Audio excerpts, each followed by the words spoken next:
magandang view ng Tagaytay. Bagong shortcut sa Tagaytay. Ang Bypass Road, Tagaytay, Alfonso.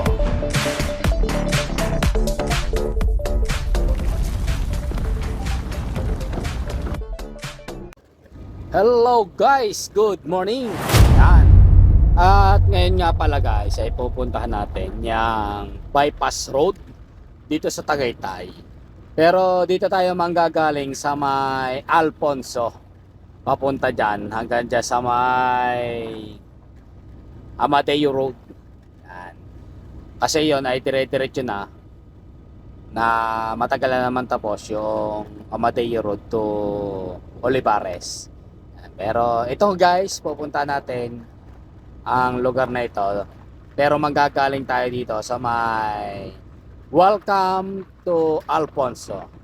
Dito nga pala sa lugar na ito guys ay medyo ingat kayo. Dahil sa crossing ng Alfonso ito ay maraming sira yung kalsada. Puro lubak. Yan, puro lubakan po yan. Yan. Pagka po kayo nakamotor, matiktik po masyado sa motor at maaring makasira ng gulong. Etong lugar na ito, pagkapasok natin sa Welcome to Alfonso, papunta po ito ng palengke ng Luksuhin. At sa lugar nga na ito ay magandang dumaan. Pero yung palengke po dito, maraming namamalengke dito kapag Lunes saka Huwebes. Yan, yun ang pinakamaraming tao dito sa lugar ng Luksuhin. Dahil nga po noong mga panahong hindi pa naman to araw-araw ay ang palengke talaga na ito bukas kapag Lunes at Huwebes lang. Yun. At lalampasan lang natin ito dito. Medyo ingat lang po dahil nga medyo matarik ang lugar na ito. Meron pong eskwelahan dito. Ito na nga pala yung palengke sa may kaliwa natin. Yan ang pinakapalengke nila, bagong palengke ng Alfonso dito sa may Luksuhin. Yun. At itong mga nasa kaliwat kanan na po naman na ito ay mga, syempre, bahagi pa rin ng palengke yan. At mayroon ding mga mabibili dyan. Paglosong lang natin guys dito, pagkalampas ng palengke na ito, nandito na yung pinaka dulo ng Bypass Road kung galing ka dyan sa may Tagaytay Olivares na yan. Dito po yung patak niyan. Pero syempre dahil tayo ay dito manggagaling sa may Alfonso na ito yung magiging puno ngayon. Yan. Pero ayan, yun po yung dulo talaga. Kung galing kayo ng Tagaytay, yan po yung magiging pinaka dead end. Yan yung lugar na ito. Kapag po kayo napadiretso dyan, munisipyo po ng Alfonso. Pero ito na guys, yung Bypass Road ng Tagaytay. Itong lugar na ito, pagkana natin ito. Kung mapansin nyo guys, ay napakalapad dito. At mga ilang beses na rin natin itong napuntahan. Pero may mga pagbabago dito. Kasi ang lugar na ito noon ay hindi naman diretsong nadadaanan galing dyan sa may Olivares o galing dyan sa may Buho. Yan, sa may baba po ng Olivares na diretsyo ng Silang, Tagaytay Silang. Yan. Pero ngayon guys ay ito po ay binuksan na at nadadaanan na. Yung dati kapag po kayo ay galing dyan sa may Tagaytay Silang na yan, pagka po kayo kumanan dyan sa bago mag-rotonda ng Olivares, may makikita po kayo dyan na Batangas. Yan, ito po yon, itong lugar na ito, kung tawagin na yun na Batangas. Pero yon ay nadadaanan lang noon hanggang dyan lang sa may Mendez. Yan. Doon po ay hindi na pa nakakadiretso pa dito. Kung kayo po ay papasok dito, iikot pa po kayo sa malayo para lang madaanan ito. Pero sa ngayon po, pamula dyan sa may Tagaytay Silang na yan. Pagkanan nyo po dyan o pagkaliwa, pag nakita nyo po dyan sa lugar na yan yung kanto na to Batangas, yan po kasi nakalagay na araw dyan. Diyan sa may bago mag-Olivares na yan, ito po yon yung dulo niya. Kaya pinuntahan natin na yan. At mapansin natin guys, ito ay maganda na. Kung mapansin nyo rin ito guys, ay may mahaba rin itong bike lane. Yan po, kaliwa at kanan, yung may stripe na yan. Yan po ay bike lane. At yan din po, marami nagja-jogging sa lugar na yan. At hindi kayo maaabala na mga sasakyan kung sakaling tumigil man. Yan po yung isa sa maganda dito. Napakahaba po ng bike lane na yan. At sa lugar nga pala na ito guys, napansin ko rin na ayos na rin pala tong may daan na ito. Yung may kantohan na ito. Yan. Ito kasi ay pataas, padiretso, papunta doon sa may Tagaytay City Jail. Yan. At ang kaliwa naman na ito natin, ayan na po yung daan ng dire-diretso papuntang Silang, Tagaytay Road. Yan. Ito po siya. At sa bandang unahan na ito ay may intersection din dito sa lugar na ito. Yan. Kaya medyo ingat po sa lugar na ito. Baka po magdire-diretso po kayo ng takbo na mabilis. Intersection po yan, yung lugar na yan. Marami rin ding mga intersection pa dito guys na barangay road. Yun lang dinaanan natin yon. Yun lang may maraming dumadaan dito. Kasi yung lugar na yun ay papunta rin ng bayan ng Mendez. Yung kaliwa. At yung kanan naman na yon, papunta naman ng Tagaytay. Yon. Anuling. Yun po yun, lugar na yon, Anuling. Guys, sa diretsong ito, noon ay ito yung may problema na daan. Hanggang dito lang ito dati sa may tulay na binuuso namin dito. Yan. Noon ay hanggang dito lang sa may tulay na ito.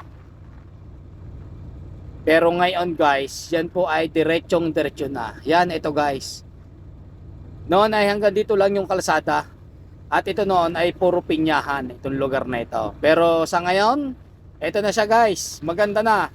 Madadaanan natin. 2 lanes pa nga lang po pala ito guys ha. Kaya medyo dahan-dahan pa po rin kayo dito. Yan. Dahil ito nga ay hindi pa tapos. Pero nadadaanan na itong kaliwa at kanan na ito. Yan. Pinadaanan na. Ito siya. Yan. Malawak na ito. Yun o. Napakaganda na guys. Kung mapapansin nyo, ito rin yung isang tulay na nagawa na rin dito. Yun. Ito na guys, yung lugar na ito, yung dating putol, kung magagaling kayo dyan sa may Mendez.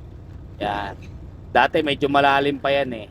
Tapos laki pa dati yung mga hinuhukay. Pero ngayon ay ayos na ayos na. Tingnan ulit natin guys. Yun. Yun o.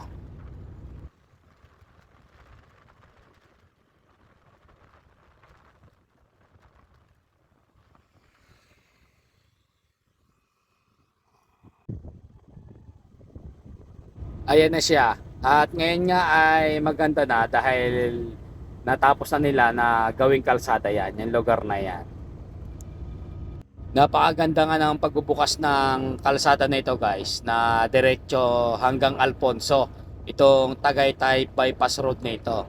Dahil kung kayo naman ay hindi dadaan dyan sa Tagaytay, kung ayaw niyang dumaan dyan sa crossing ng Mendez, dyan sa may bagong gawa rin na flyover ng Tagaytay, at napakaganda nga niyan na bagong kalsada dyan na para ang nasa skyway. Po pwedeng dumaan po kayo dito sa lugar na ito kung kayo ay dediretso ng Panasugbu, kung saan man. Kung gusto niyo naman ay galing kayo ng Nasugbu, kung ayaw niyo dumaan na dyan sa may parting Olivares na yan, Tagaytay, para makaiwas ng traffic, pwede nyo po itong daanan. Ito guys, ang lugar na ito ay papuntang Mendez, yung kaliwa, at ito namang pakanan ay papuntang Tagaytay. Ito na yung parang bagong crossing na ngayon dito ng Mendez. Yan, itong lugar na ito. Yon. At ito nga, na diretso na ito ay matagal nang nadadaanan. Pero itong lugar na ito, dati ay hanggang doon lang sa may crossing na yon. At papunta dyan sa may silang Tagaytay Olivares Road. Yan. Dati, hanggang dyan lang yan. Pero ngayon ay diretso na. Kung kayo po ay mapapadaan dyan, napakaganda na nito. Pero ang isang hindi lang maganda dito guys, ay meron pa ditong mga sirang kalsada. Yan, marami nang nasirang kalsada dito sa lugar na ito. Kaya medyo ingat po kayo. Yan no, katulad niyan, may mga medyo malalim. Kung kayo po ay mga nakamotor, medyo ingat po kayo dyan sa gitna. Yan, kasi kalimitan na dyan yung may malalaking sira ng kalsada. Yan. Bagaman ito ay bagong gawa, itong lugar na ito, yan o, katulad nyan, may malalaking sira. Pag naswak po kayo dyan, po pwede po kayong maaksidente. Kasi merong minsang malalaking bitak ng kalsada.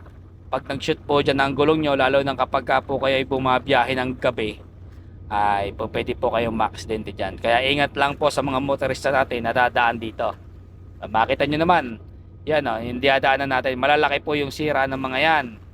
Yan kasing ganyang kalsada, minsan kasi ano yan, may mga bukal ang ilalim niyan. Yan o, katulad niyan. Minsan po kasi nagkakaroon ng bukal yung ilalim niyan. Kaya po ganyang mabilis mabasag na uubos siguro yung lupa doon o lumalambot yung lupa sa ilalim. Dahil nga po yan ay nung binuhusan ay syempre tag-araw, walang bukal yan kasi tag-araw. Pero nung mga nagdaang tag-ulan, madaming tubig masyado, yan po yung isa sa dahilan. Kaya po minsan kahit bagong gawa at maganda yung konkreto naman, nababasag rin agad. Dahil nga po yun doon sa mga ano na yun, mga tubig, sa mga bukal kapag tag-ulan, yan, nabubukalan po yun. Dahil nga itong kalsada na ito ay bagong gawa rin lang naman. Yan. Ito na guys, yung papuntang Amadeo Road, itong lugar na ito. Papunta dyan sa may kalsada ng Amadeo, dyan sa may stoplight. Yon. Guys, kung kayo ay naghahanap ng mga kainan, marami rin po mga kainan sa lugar na ito. Kaya wag po kayong mag-alala kapag po kayo ay nagutom. Yan. Dito ay marami pong kainan sa lugar na ito. Kaliwa at kanan po din dyan yung mga kainan nyo. At mga bagong tayong restaurant po din yan. Kung kayo man ay naghahanap ng rides na may mga kainan yan, meron po sa lugar na ito. Kung hindi kayo dadaan dyan ng mismong Olivares o Tagaytay. Yan. Kaya isa sa maganda itong lugar na ito ngayon na inyong madaanan. I-try nyo sa lugar na ito kapag ka po ayaw nyong matraffic. Kasi minsan matraffic yan sa may Olivares. Ayan. Lalo na pagka Sunday, weekend. Yan. Matraffic po sa lugar na yan.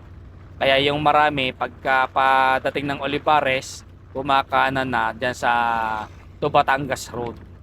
Kung tawagin nila. Kasi yun yung nakalagay na araw po doon sa may bago sumapit ng Olivares. Yon. Yun po ay papuntang Silang, yung lugar na yon. At ito naman ay tinatawag na Tagaytay Alfonso Bypass Road. Yun. Ito po yun. At mahaba-haba nga ito. Bali yun lang guys. At mag-update ulit ako dito sa lugar na ito kapag merong mga pagbabago. Yan. At saka guys, ang alam ko yung isang project na malaki na gagawin dito ay yung isang expressway na manggagaling dyan sa silang karugtong ng Calax papuntang Nasugbu. Yan, abang-abangan natin yan dito. Kasi ang alam ko malapit lang yan dito sa lugar na ito kapag ginagawa o gagawin na. Yan. Abangan natin yan, yung magiging update natin sa lugar na ito. Guys, ito na nga pala yung sinasabi kong stoplight sa inyo. Yan. Itong kaliwa ay going to Amadeo, tapos itong kanan ay going to Tagaytay, yan, City Hall. At itong diretso na ito yung papuntang Olivares. Yan, papuntang going silang. Yan, kapag kayo ay kumaliwa. Yun. Salamat guys sa inyong panonood at hanggang dito na lang yung aking update. At sa susunod sa update ulit natin sa lugar na ito kung ano yung mga malaking pagbabago. Salamat guys sa inyong panonood.